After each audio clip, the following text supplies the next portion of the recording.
Alright, boys and girls, welcome back to this video. Today we are going to take a look at the 3 trades I took today. One was a loss, other was a break-even win, and the other was a win. So yeah, let's just get straight into it. So coming into the market today, I was actually leaning kinda bullish. I mean, we have all this generated low resistance liquidity right over here, and we have a data high right here. So this was my DOL for the day. Okay, so yeah, I used, if we go into 50-minute time frame, I used this 50-minute fair value gap right here as my condition. If we're going to be bullish today and take out the data high, I want us to respect this and go higher and take out the highs. The data high, might round liquidity. But if we were to disrespect it, then we would most likely go to this unfilled 4-hour gap right here and then proceed higher from that one. So yeah. So coming into the market, let's just do a quick replay right here. Coming into market, I saw that we had this accumulation right here. So initially I was hoping for the market to manipulate into this 50-minute gap right here and then distribute, but as you can see, market just pumped at open. So I was like, okay, whatever, we still have this untapped 50-minute gap and we now have an opportunity to manipulate these equal lows as well. So that's what I was waiting for. And here we go, we sweep out these equal lows and we tap the 50-minute gap as my conditions. And I took my long right here.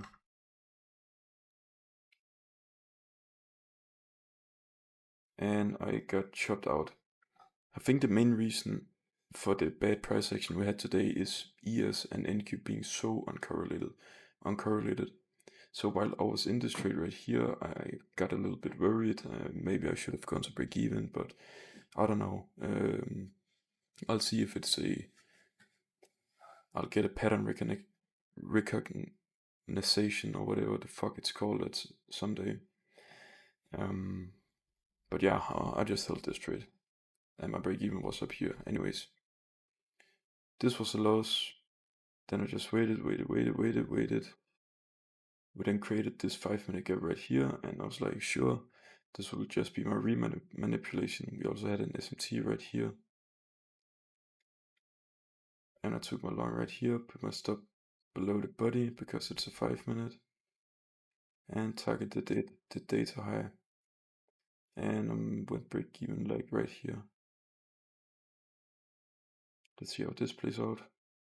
Yeah, went break even right there, and we got a news candle.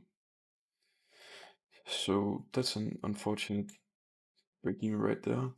But I'm not fucking done. Why I'm not done yet? Because the drawn liquidity is still so obvious. The data high. So we tap the 5-minute gap right here. Maybe we could get a continuation. Maybe like inverse this gap, then get a long. But we never did. Just started chopping around a bit, and I didn't really want to anticipate in this price action right here. We then inverse this 2-minute, and I was like, okay, sure, I would actually like to take a short at some point right here. Then I saw that we created this order block right here. This was more of a discretionary, I guess you can call it, trade. So I took my trade right here, I risked less, put my stop below the order block. I risked a little bit less here because it's not really my model. I mean, we did inverse and all that, and if I took the trade, I would have gotten, yeah, pretty much the same entry right here, but I took it off the order block as well, and it played out. So pretty nice trade to end off the week. I'll just be ending this week off in I'm sorry, not the week, but today, this Friday, in break even, which is kind of a little bit of profit, I believe. But yeah, that was the trades, and I'll see you in the next one.